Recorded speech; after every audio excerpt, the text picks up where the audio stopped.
Good morning sa inyo guys. Mga lods, good morning po sa inyo. Ito po, binibidyo ko po. Katatapos ko lang deliver ng mga buhangin ngayong umaga po. Umaga po nag-deliver po ko mga buhangin. May mga order pa iba. Dito pa, alam po. Saan lugar ba yun? Ngayon ito guys, pinangako ko sa inyo.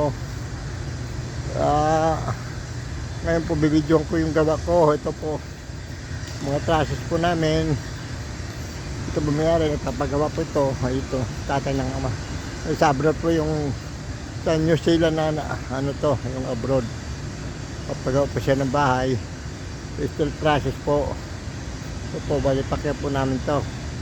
Ito itsura niya guys, isang araw namin gawa.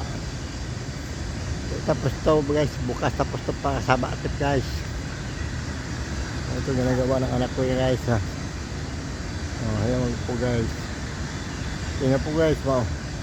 Ay, upload ko bukas yung yung iba. Finished product po ito guys. Salamat po sa inyo. Please like and share lang po. Okay, like and share lang po. Salamat po sa inyo. Salamat po.